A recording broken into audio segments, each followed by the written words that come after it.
Lihat, kuda-kuda zebra itu manis sekali. Badannya gemuk-gemuk loh, seperti tidak hidup saja ya. Iya. Itu saja, Lus. Karena semua binatang di sini dirawat dengan baik. Lihat, akar pohon itu sangat bagus sekali. Seperti benda hidup saja ya. Bagaimana kamu ini, Lus? Pohon yang masih hidup, ya termasuk benda hidup. Jadi, akar pohon itu pun termasuk benda hidup. Menurutmu, benda hidup itu apa, Ki? Ya, benda-benda yang hidup atau bernyawa. Lengkapnya, benda-benda yang tumbuh, bernapas, atau bergerak. Seperti manusia, hewan, dan tumbuh-tumbuhan.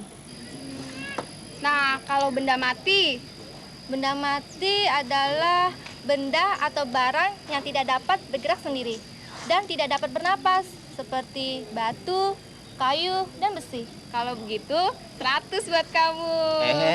Jangan dinilai dulu, Lus. Masih ada pertanyaan lain, Ki. Boleh, asal jangan terlalu sukar. Tidak sukar. Begini, bagaimana hubungan benda hidup dan benda mati itu dengan jenis kata benda? Menurutku, benda-benda itu seperti manusia, hewan, batu, kayu, dan besi merupakan contoh-contoh benda. Karena itu termasuk jenis kata benda. Kalau begitu, ada jenis kata benda hidup dan jenis kata benda mati. Sepengetahuanku, tidak ada pembagian jenis kata seperti itu. Jika ada, pembagian itu pasti dilakukan berdasarkan bernyawa atau tidaknya suatu benda. Jenis kata benda yang aku ketahui hanyalah jenis kata benda abstrak dan jenis kata benda konkret. Contohnya kata benda abstrak itu apa, Ki? Wah, banyak sekali. Misalnya kata akal, pendapat, angan-angan, kehendak, tujuan, keadilan, dan tanggung jawab. Alasannya kenapa, Ki? Ya, karena makna kata-kata itu tidak dapat terlihat, teraba, terasa. Dengan kata lain, tidak dapat terjangkau oleh panca indera kita. Bagaimana? Cepet dong, beri nilai 100 padaku. Tunggu dulu. Menurutku, yang namanya benda itu ada wujudnya atau berwujud. Kalau akal, pendapat, angan-angan, kehendak, dan contoh yang kamu kemukakan tadi, bagaimana wujudnya? Justru karena tidak terwujud itulah, maka contoh-contoh yang aku kemukakan tersebut merupakan contoh-contoh kata benda abstrak. Tapi yang namanya benda itu kan ada wujudnya, Ki. Alah, kalian sudah diberitahu, kok tidak mau terima? Seperti Kak Adi, kebetulan. Siapa Kak Adi, Ki? Dia teman kakakku. Kebetulan sekali. Dia mahasiswa tingkat 3, jurusan Bahasa dan Sastra Indonesia. Bagaimana kalau kita minta bantuan padanya? Ayo kita hampiri, Ki. Mari.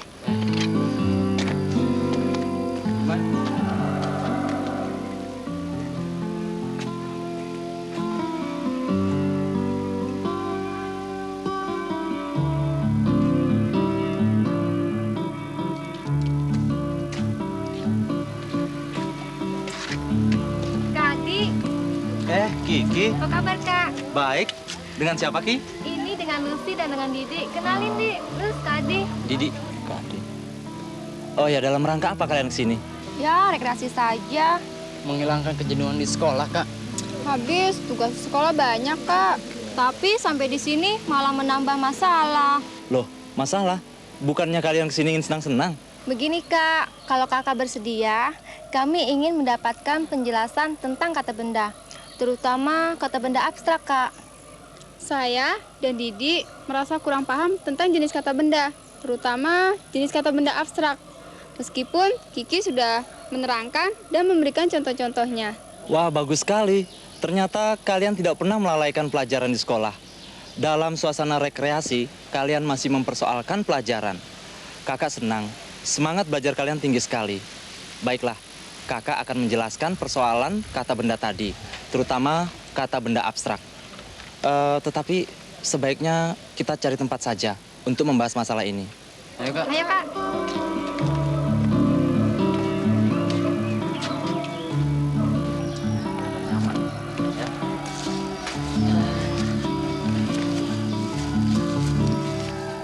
Sekarang, bagaimana kalau kita bertanya jawab saja? Setuju? Setuju, Kak. Coba Lucy, menurutmu apa yang dimaksud dengan kata benda? Kata benda adalah kata yang menunjukkan benda. Bagus, bagus sekali. Pengertianmu itu perlu ditambahi dengan pernyataan dan sesuatu yang dibendakan. Jadi, kata benda itu adalah kata yang menunjukkan benda atau sesuatu yang dibendakan. Mengapa begitu, Kak? Siapa yang bisa bantu? Saya, Kak. Iya, Kiki. Pengertian kata benda adalah kata yang menunjukkan benda. Hanyalah berlaku bagi benda atau sesuatu yang berwujud benda. Menurut Kak Adi bagaimana? Sudah benar. Pengertian kata benda menurutmu tadi belum mencakup sesuatu yang tidak berwujud benda, yakni sesuatu yang dibendakan, seperti penjelasan, keinginan, dan penalaran. Oh iya, Bagaimana, Lus? ya jelas, Kak. Kalau begitu, coba lengkapi pengertian kata benda yang kamu kemukakan tadi.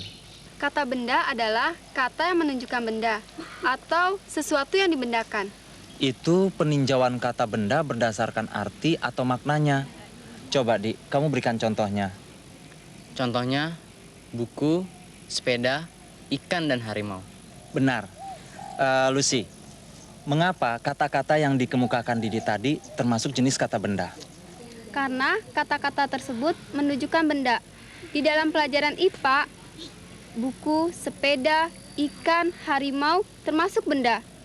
Tapi yang termasuk benda mati seperti buku dan sepeda. Sedangkan yang termasuk benda hidup seperti ikan dan harimau. Bagus, bagus sekali jawabanmu.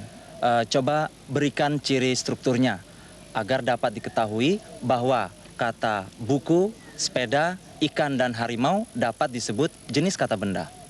Kami belum mengetahuinya, Kak. Baiklah, kakak akan menjelaskannya, tapi jangan sekarang. Karena waktu sudah sore, bagaimana kalau kita lanjutkan besok? Kalian pulang dari sekolah, kakak tunggu di rumah. Kamu tahu kan rumah kakak, Ki?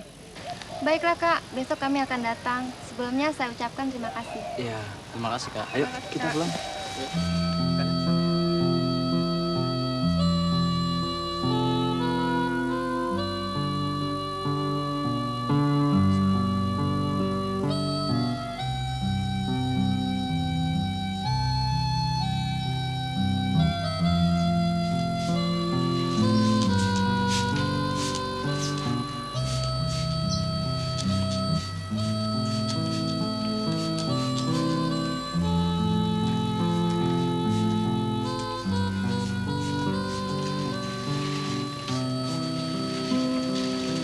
Siang, Kak.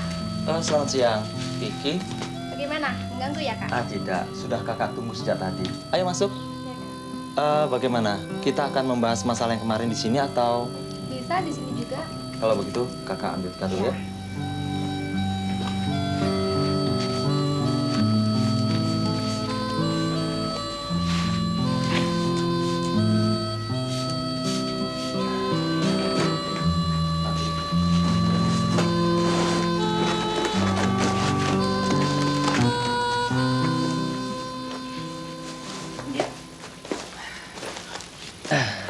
Bagaimana? Bisa kita mulai saja? Setuju, Kak? Kak. Ya, sampai di mana kemarin kita membahas kata benda itu? Kalau tidak salah, tinjauan kata benda berdasarkan strukturnya. Oh ya, baiklah. Jadi berdasarkan strukturnya, sebuah kata dapat digolongkan kata benda jika mempunyai ciri-ciri. Pertama, kata-kata tersebut dapat dinegatifkan dengan kata bukan. Yang kedua, kata-kata tersebut dapat diperluas dengan menggunakan kelompok kata yang ditambah kata sifat. Coba Lucy, kamu terapkan ciri yang pertama pada kata-kata kancil, buaya, perahu, dan parang. Bukan buaya, bukan kancil, bukan perahu, dan bukan parang. Bagus, bagus sekali. Kata-kata tersebut juga dapat diperluas dengan menggunakan kelompok kata yang ditambah kata sifat. Kalian masih ingat ciri-ciri kata sifat? Saya masih ingat, Kak. Suatu kata termasuk jenis kata sifat apabila berciri dapat diawali kata sangat dan amat, diikuti kata sekali, atau dibubui awalan ter. Contoh, kata indah menjadi sangat indah, amat indah, terindah, indah sekali.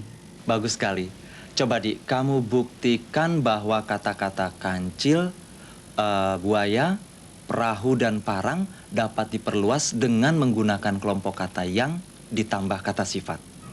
Buaya yang besar, kancil yang cerdik, perahu yang bagus, dan parang yang tajam. Selain itu, menurut saya, kata benda pun berciri dapat diikuti kata itu atau kata ini.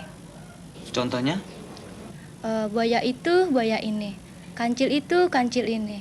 Parang itu parang ini. Dan perahu itu perahu ini. Maaf Kak, waktu di kebun binatang, Kiki mengatakan bahwa ada 2 jenis kata benda, yaitu jenis kata benda abstrak dan jenis kata benda konkret. Padahal benda itu kan dibedakan atas benda mati dan benda hidup. Kalau menurut saya, jenis kata benda itu terbagi atas jenis kata benda hidup dan jenis kata benda mati. Penggolongan benda atas benda hidup dan benda mati adalah penggolongan berdasarkan hidup tidaknya atau bernyawa tidaknya benda-benda tersebut. Penggolongan kata benda yang sering dilakukan seperti yang dikemukakan Kiki tadi, yakni jenis kata benda konkret dan jenis kata benda abstrak. Apa perbedaan antara kata benda konkret dan kata benda abstrak itu, Kak? Siapa yang dapat membantu? Saya, Kak. Silakan. Berdasarkan maknanya, kata benda dapat dibedakan 2 macam, yakni yang pertama, kata benda konkret, yang kedua, kata benda abstrak. Kata benda konkret adalah jenis kata benda bagi penamaan benda-benda yang berwujud atau dapat terjangkau oleh panca indera kita.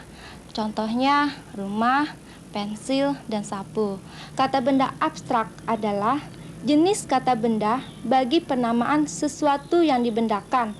Karenanya, wujud kata benda ini tidak dapat terjangkau panca indera. Contohnya, perjuangan, ingatan, dan pendapat. Kakak pikir penjelasan yang dikemukakan Kiki sudah benar. Bagaimana, Lucy, Didi? Sudah jelas permasalahannya? Sekarang jelas Kak.